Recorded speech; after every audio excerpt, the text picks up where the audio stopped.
maintenant. Et le Festival international Ciné-Comédie bat son plein, ouverture depuis hier soir et ça va se poursuivre jusqu'à dimanche avec dans la métropole lilloise pour cette première édition des projections de films cultes à voir et à revoir. Et parmi ces films, celui qui a déjà 25 ans, sorti en 93, Les Visiteurs. On se retrouve tout de suite avec son réalisateur Jean-Marie Poiret. Et Vincent Vieillard, vous êtes à ses côtés.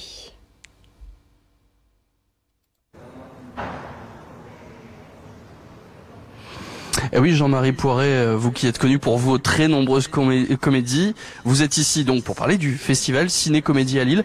Un festival de comédie, c'est ce qui manquait un peu à la France ?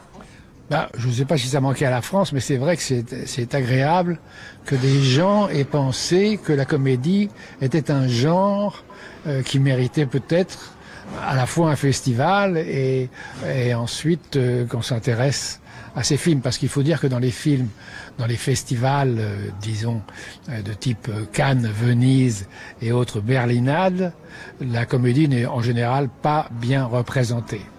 Mais d'ailleurs, je suis très content que ça se passe à Lille, parce que figurez-vous que je trouve que les gens du Nord sont généralement beaucoup plus marrants que les gens du Midi, et contrairement aux idées reçues. Et on le voit bien dans les livres de Pagnol, où les gens du Midi sont des gros fumiers.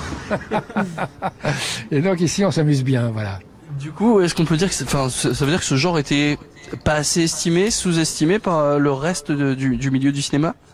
Écoutez, moi j'ai fait un certain nombre de films, à la fois comme auteur et comme metteur en scène, et je n'ai jamais participé à aucun festival. La seule fois de ma vie que j'ai eu un prix dans un festival, c'était pour une pub pour Darty, où j'ai eu un Lion d'Or à Cannes, mais enfin c'était pour une pub.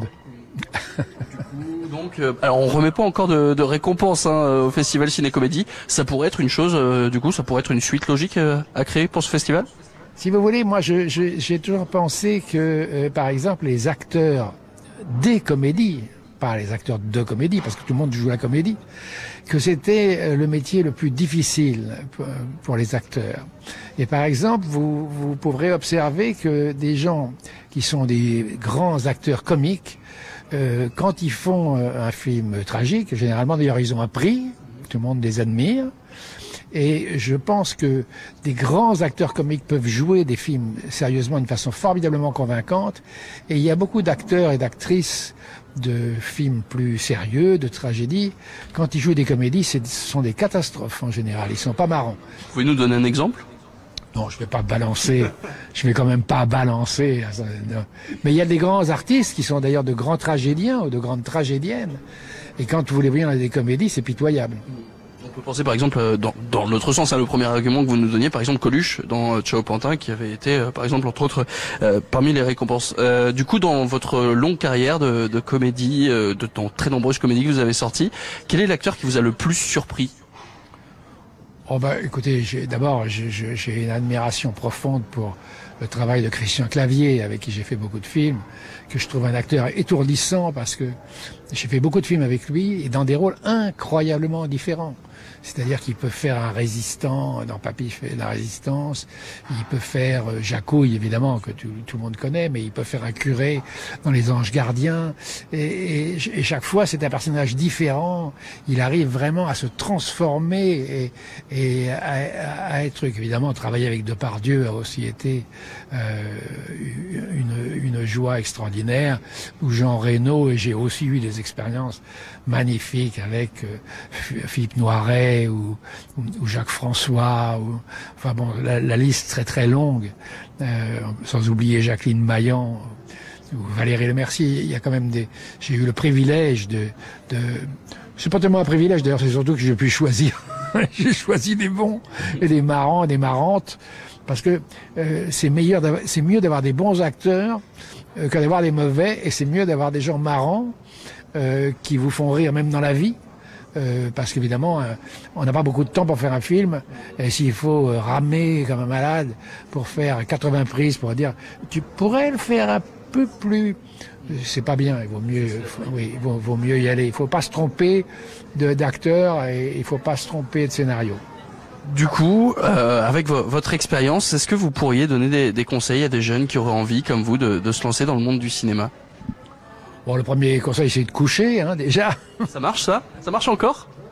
Surtout avec tous les mouvements qu'il y a en ce moment. En ce moment, ça marche beaucoup moins bien. Je sais pas si vous avez remarqué, et tant mieux d'ailleurs, parce que bon, j'ai jamais observé tellement de trucs épouvantables, mais peut-être que je suis. Mais je crois qu'il faut surtout se faire confiance. Parce que vous savez, c'est comme raconter une histoire. Il faut raconter une histoire. Or, les gens ont besoin d'histoires. Ils ont besoin qu'on leur raconte des histoires. Ça commence déjà petit. On vous adore qu'on vous raconte, qu'on vous emmène quelque part. Donc, quand quelqu'un a des dons pour raconter des histoires, il faut qu'il en profite. La technique change, les choses changent. Donc, on peut raconter différemment des histoires déjà faites en les mettant à sa sauce. Et donc voilà, la vie continue et il y aura, j'espère, encore beaucoup de bons moments de comédie parce que les gens préfèrent franchement se marrer que de se faire chier. Voilà. Vous parlez justement de refaire des choses qui ont été faites. On va parler du coup dans votre carrière de visiteurs, notamment les visiteurs en Amérique. Vous l'avez signé sous un autre nom, si je ne me trompe pas, c'est Jean-Marie Gobert. Est-ce qu'on peut vous demander pourquoi? Écoutez, c'était une mauvaise expérience sur laquelle j'aime pas trop m'attarder. En fait, j'ai fait ce qu'on appelle, j'ai accepté une proposition qu'on pouvait pas refuser. Voilà, c'est-à-dire que j'ai refusé un certain nombre de fois de faire un remake. Ça m'amusait pas de faire un remake de moi-même.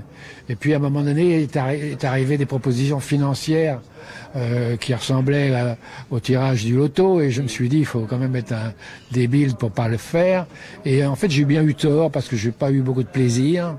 Je me suis trouvé face à une industrie américaine très très différente de l'industrie française, dans laquelle le metteur en scène ne compte pas en fait. Il est un technicien, pas plus que le chef opérateur, celui qui fait la lumière, celui qui fait les décors. C'est un personnage comme ça à qui on donne des ordres. Et puis bon, le scénario ne me plaisait pas trop, et donc j'ai énormément souffert dans des draps de soie. Eh bien, parfait. Merci beaucoup pour toutes ces réponses sans filtre, Jean-Marie Poiret. Bon festival, puisqu'on sait que vous restez encore demain toute la journée sur l'île.